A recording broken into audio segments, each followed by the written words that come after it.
Good morning students. पिछले video में हमने स्वरों का वर्गीकरण देखा था। स्वरों का एक वर्गीकरण देखा था कामता प्रसाद गुरु के अनुसार, जो कि दो प्रकार के होते हैं। मूल स्वर, कामता प्रसाद गुरु ने स्वरों के दो प्रकार माने, मूल स्वर और संधि स्वर। फिर संधि स्वर के भी उन्होंने दो भेद किए थे, दीर्घ स्वर और संयुक्त स्वर, जो कि हमने पिछले वीडियो में देख लिया था। अब हम स्वरों के अन्य वर्गीकरण को देखेंगे।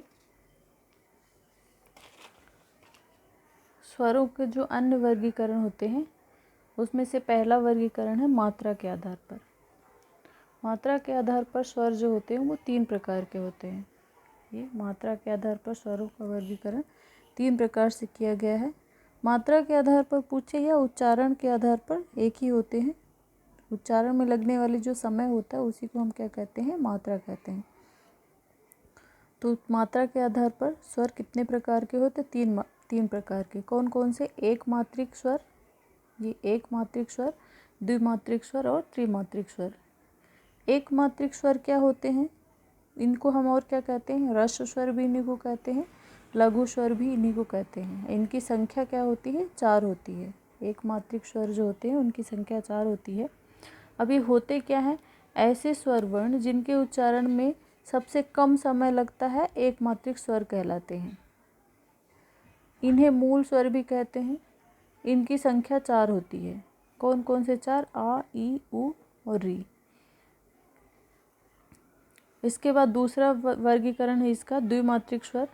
द्विमात्रिक स्वर को क्या बोलते हैं? दीर्घ स्वर भी बोलते हैं, गुरु स्वर भी बोलते हैं। इनकी संख्या कितनी होती है? 7 होती है। ऐसे स्वर वर्ण जिनके उच्चारण में एक मात्रिक से दुगुना समय लगता है द्विमात्रिक स्वर कहलाते हैं। इनकी संख्या 7 है। कौन कौन से हैं ये? आ, ई और उ। इन तीनों का ही दीर्घ रूप क्या होता है? आ, ई, उ, ए, ओ, औ। अब इनको अलग अलग क्या बोलते हैं? क्योंकि ये तीनों जो हैं वो स्वयं से मिलके दीर्घ होते हैं, तो इसीलिए इन्हें युग्मित स्वर भी कहते हैं और मूल दीर्घ स्वर भी यही होते हैं। अगर आपसे पूछा जाता है कुल दीर्घ स्वर, ये सभी दीर्घ होते हैं। पिछले वीडियो में हमने क्या देखा था कि जो दीर्घ स्वर होते हैं वो 3 होते हैं। दीर्घ स्वरों की संख्या हमने 3 देखी थी। वो किसके अनुसार था? वो कामता प्रसाद गुरु के अनुसार था। कौन कौन से? ये तीनों देखे थे। लेकिन अगर आपसे साधारण तौर पर पूछता है कि दीर्घ स्वरों की संख्या कितनी होती है, तो 7 होती है, जो कि क्या होते हैं? द्विमात्रिक। जो द्विमात्रिक स्वर होते हैं, इन तीनों द्विमात्रिक स्वर होते हैं वही क्या होते हैं? दीर्घ स्वर होते हैं। इनकी संख्या 7 होती है, जिनमें से ये तीनों भी शामिल रहते हैं और संयुक्त स्वर भी शामिल रहते हैं इसमें।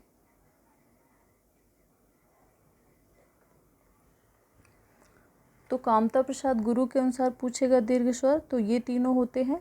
इनको हम और क्या कहते हैं? मूल दीर्घ स्वर भी कहते हैं, मूल दीर्घ स्वर। लेकिन अगर सामान्य तौर पर आपसे पूछा जाएगा दीर्घ स्वरों की संख्या कितनी होती, तो 7 होते हैं। कौन कौन से 7 होते हैं? तो ये सभी होते हैं, इनकी संख्या 7। अब इनको अलग अलग क्या कहते हैं? तो इनको युग्मित स्वर कहते हैं। इनको चारों को क्या कहते हैं? संयुक्त स्वर कहते हैं।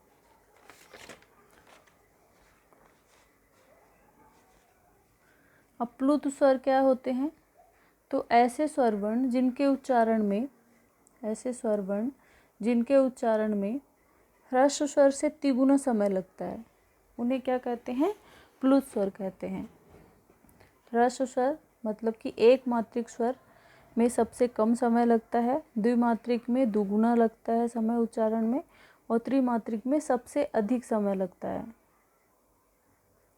तो जिनके उच्चारण में सबसे अधिक या तिगुना समय लगता है उन्हें हम क्या कहते हैं?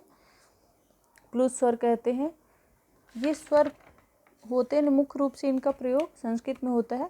इनका चिन्ह होता है ये ऐसा, यस के आकार का, अंग्रेजी का जो यस होता है ऐसा चिन्ह होता है प्लुत स्वर का, या तो हिंदी का 3 होता है ऐसा।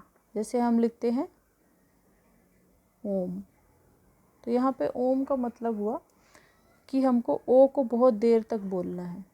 जैसे आपने देखा होगा ऐसे लिखा हुआ ऐसे, राम। तो ये तीनों चिन्ह क्या दिखा रहे हैं? इसका मतलब ये हुआ कि रा को हमें काफ़ी देर तक उच्चारण करना है। अब कभी कभी आपको कंफ्यूज करने के लिए क्या पूछा जाता है कि अगर हम किसी को पुकारते हैं तो वहाँ कौन सा स्वर होता है? तो वहाँ आप क्या बोलेंगे? वहाँ प्लुत स्वर होता है या त्रिमात्रिक स्वर होता है। तो आगे समझ में, एक मात्रिक स्वर सबसे कम समय लगता है, जिनकी संख्या 4 होती है। द्विमात्रिक स्वर या दीर्घ स्वर जिनकी संख्या 7 होती है। एक मात्रिक से दुगुना समय इनके उच्चारण में लगता है। और त्रिमात्रिक या प्लुत स्वर, इनके उच्चारण में सबसे अधिक समय लगता है और इनका चिन्ह होता है अंग्रेजी के एस के समान। जैसे ये हमने लिखा है ओम या राम। ये प्रथमोध्याय, मतलब यहाँ पे माँ का उच्चारण हमें काफ़ी देर तक करना है। प्रथमोध्याय ऐसे बोलना है। ओम में ओ को हम काफ़ी देर तक बोलते हैं। तो ये हो गया मात्रा के आधार पर। अब स्वरों का दूसरा वर्गीकरण है, अगला वर्गीकरण उच्चारण के आधार पर, उच्चारण स्थान के आधार पर या जीभ के आधार पर। जीभ के आधार पर भी स्वरों को 3 भागों में बांटा गया है, अग्र स्वर, मध्य स्वर और पश्च स्वर। क्या होता है ये अग्र स्वर? इनकी संख्या ये होती है, ये 5 होते हैं अग्र स्वर। पर ये होते क्या है? तो जिन स्वरों के उच्चारण में जीभ का अग्र भाग मदद करता है उन्हें अग्र स्वर कहते हैं। आप बोल के देखिए, ई, ए, री। ये सभी आप देखेंगे कि जीभ का जो अगला हिस्सा होता है, हमारी जीवा का अगला हिस्सा सक्रिय होता है इनके उच्चारण में, इसीलिए इनको क्या कहा गया? अग्र स्वर। मध्य स्वर में मात्र एक ही स्वर होता है, आ। आप बोल के देख सकते हैं, आ। इसको और क्या कहते हैं? केंद्रीय स्वर भी कहते हैं। तो मध्य स्वर में जिन स्वरों के उच्चारण जीभ का मध्य भाग सक्रिय रहता है उन्हें हम क्या कहते हैं? मध्य स्वर कहते हैं या केंद्रीय स्वर भी कहते हैं। फिर है पश्च स्वर। पश्च का मतलब क्या होता है? पिछला। जो हमारी जीभ का पिछला हिस्सा जिनके उच्चारण में मदद करता है वो क्या कहलाते हैं? पश्च स्वर कहलाते हैं।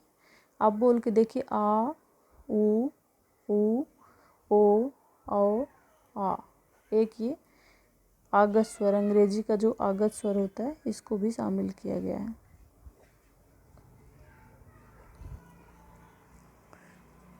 तो जीभ के आधार पर स्वरों का वर्गीकरण 3 प्रकार से किया गया है, अग्र स्वर, मध्य स्वर और पश्च स्वर।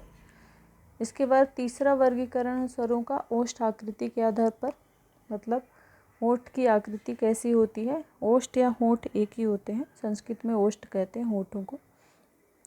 तो ओष्ठ आकृति के आधार पर 2 भागों में बांटा गया है, वृत्ताकार और अवृत्ताकार। वृत्ताकार अर्थात वृत्तमुखी, इनको वृत्ताकार को वृत्तमुखी या अवृत्तमुखी भी कहते हैं।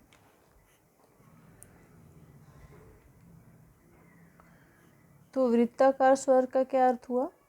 जिन स्वरों के उच्चारण में होठों की आकृति जो होती है वो गोल हो जाती है उन्हें वृत्ताकार स्वर कहते हैं। जैसे बोल के देखिए आप, ऊ, ओ, औ। ये 4 स्वर ही हैं जिनके उच्चारण में जो हमारे होठ होते हैं वो आकृति उनकी गोल हो जाती है। इनके अलावा किसी में भी गोल नहीं होती। तो इनके अलावा जो भी स्वर बच जाते हैं वो सभी किस में आ जाते हैं? आवृत्ताकार या आवृत्तमुखी में। तो इसमें याद करने की ज़रूरत नहीं, आप बोल के देख सकते हैं, समझ में आ जाएगा। इसके बाद अगला वर्गीकरण है प्रयत्न के आधार पर। प्रयत्न के आधार पर, प्रयत्न का आधार अर्थात मुख की आकृति कैसी होती है, मुख कितना खुलता है या बंद होता है, उसके आधार पर वर्गीकरण किया गया है। तो इसके आधार पर स्वरों को 4 भागों में बांटा गया है। कौन सा? समृद्ध स्वर और विवृत स्वर। फिर इन्हीं का अर्ध समृद्ध और अर्ध विवृत भी किया जाता कर दिया गया है। समृद्ध का अर्थ होता है बंद और विवृत का अर्थ होता है खुला हुआ। तो जब जिन स्वरों के उच्चारण में मुख लगभग बंद रहता है, मुख जो हमारा रहता है वो लगभग बंद रहता है, उनको हम क्या कहते हैं? समृद्ध स्वर कहते हैं। अब आप बोल के देखिए, ई, उ, री, मतलब बहुत कम मुख खुलता है। लेकिन विवृत में एक ही स्वर आता है, आ। आप बोल के देखिए, आ सबसे ज़्यादा मुंह खुलता है। जितने भी हमारे 11 स्वर हैं, 11 में से आ बोलने पर सबसे अधिक मुंह खुलता है। तो समृद्ध में ये पांचों आ गए और विवृत में कि आ गया। अब इसके बाद कौन से बच गए? अर्ध समृद्ध कौन? अब इसमें तो लगभग पूरा ही बंद रहता है समृद्ध में, लेकिन विवृत में क्या होता है, इससे थोड़ा ज़्यादा खुलता है। ए ओ इनमें इससे थोड़ा ज़्यादा खुलता है, तो उनको हमने क्या कह दिया? अर्ध समृद्ध स्वर। लेकिन विवृत में सबसे अधिक खुलता है, अर्ध विवृत में इससे थोड़ा कम खुलेगा, विवृत से थोड़ा कम खुलेगा अर्ध विवृत में। तो इनकी संख्या कौन कौन कितने होते हैं? ये आ, ए, ओ, आ। आगा स्वर भी इसी में आता है, आ, ए, ओ, आ। आप बोल के देख सकते हैं, रटने की ज़रूरत नहीं पड़ेगी, आप एक बार इनका उच्चारण करके देखिए तो आपको समझ में आ जाएगा। इसका स्वरों का लास्ट वर्गीकरण है नासिका के आधार पर। नासिका के आधार पर स्वरों को दो भागों में बांटा गया है, अनुनासिक स्वर और निरुनासिक स्वर। अनुनासिक स्वर क्या होते हैं? जिन स्वरों का उच्चारण मुख व नासिका दोनों से होता है उन्हें हम क्या कहते हैं? अनुनासिक स्वर कहते हैं। इसका जो चिन्ह होता है वो चिन्ह क्या होता है? चंद्र बिंदु। तो कोई भी स्वर है अगर उसमें हम ये चंद्र बिंदु लगा देते हैं तो वो क्या हो जाता है? अनुनासिक। और अगर हम बिना स्वर लगाए, ऐसे स्वर जिनका उच्चारण केवल मुख से होता है, ऐसे स्वर जिनका उच्चारण केवल मुख से होता है वो क्या कहलाते हैं? निरुनासिक कहलाते हैं। निरुनासिक को निर्नुनासिक भी कहते हैं, अनुनासिक भी कहते हैं, ये सभी एक ही होते हैं। तो जिनमें हम ये चंद्र बिंदु का चिन्ह नहीं लगाएंगे वो सभी क्या होते हैं? निरुनासिक होते हैं। निर्नुनासिक जो स्वर होते हैं उनका उच्चारण केवल और केवल मुख से होता है, और अनुनासिक स्वर का जिनमें ये चंद्र बिंदु लगा रहेगा उनका उच्चारण मुख व नासिका दोनों से होता है। अब कभी जो री होता है, री ऋषि, इसका अनुनासिक प्रयोग नहीं होता है, मतलब इसमें जिसमें ये चिन्ह लगता है, जिसमें इसकी मात्रा लगती है उसमें ये चंद्र बिंदु नहीं लगाया जाता। और कभी कभी होता है जब कोई स्वर की मात्रा शिरोरेखा के ऊपर लिखी जाती है, जैसे ये क्या है? शिरोरेखा। अब इसके ऊपर ये मात्रा आ रही है, तो जब शिरोरेखा के ऊपर मात्रा आती है तो वहाँ पे हम क्या करते हैं? चंद्र बिंदु का प्रयोग न करके सिर्फ और सिर्फ बिंदु का, अनुस्वार का प्रयोग कर देते हैं। कैसे? जैसे हमको लिखना है नहीं, तो हम ऐसे लिखते हैं, इसमें चंद्र बिंदु नहीं लगाते हैं। लेकिन ये होता क्या है? ये अनुनासिक ही होता है, चंद्र बिंदु होता है, ना कि अनुस्वार होता है। अब स्वरों की मात्राएं देख लेते हैं। आप सभी ने पढ़ा होगा स्वरों की मात्राएं। जो आ होता है, आ की कोई मात्रा नहीं होती है, इसीलिए आ को क्या कहा गया है? अदृश्य स्वर भी कहा जाता है। जिस वर्ण में, जिस व्यंजन में कोई भी मात्रा नहीं लगी होती है उसमें क्या आ छुपा हुआ होता है, इसीलिए आ की कोई मात्रा नहीं होती। फिर इसकी आ की मात्रा ये होती है ई। इन दोनों में क्या अंतर होता है? इसका उच्चारण हम जल्दी कर लेते हैं और ये दीर्घ स्वर होता है, इसीलिए हम इसका उच्चारण देर तक करते हैं, ई। फिर ऊ की मात्रा ऊ।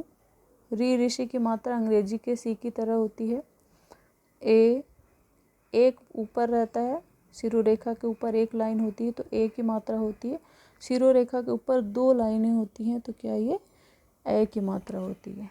ओ की मात्रा में शिरोरेखा के ऊपर एक मात्रा होती है और एक नीचे। औ शिरोरेखा के ऊपर दो और एक नीचे।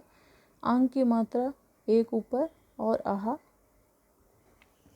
अब हमने स्वरों की संख्या, कुल स्वर देखे थे 13, लेकिन स्वरों की संख्या हमने मानी थी 11। तो जो अंग और आहा होते हैं वो क्या होते हैं? तो अंग और आहा एक साथ ये क्या बोले जाते हैं? अयोगवा। अगर आपसे पूछा जाए अंग आहा एक साथ दोनों दिए रहें तो क्या हैं? तो अयोगवा कहलाते हैं। लेकिन अगर इनको अलग अलग पूछा जाए तो ये जिसकी मात्रा ऊपर होती है इसको क्या कहते हैं? अनुस्वार। और ये जो हा की तरह, इसका उच्चारण हिंदी के हा की तरह होता है, तो इसको हम क्या कहते हैं? विसर्ग कहते हैं, जो संस्कृत के शब्दों में प्रयोग किया जाता है।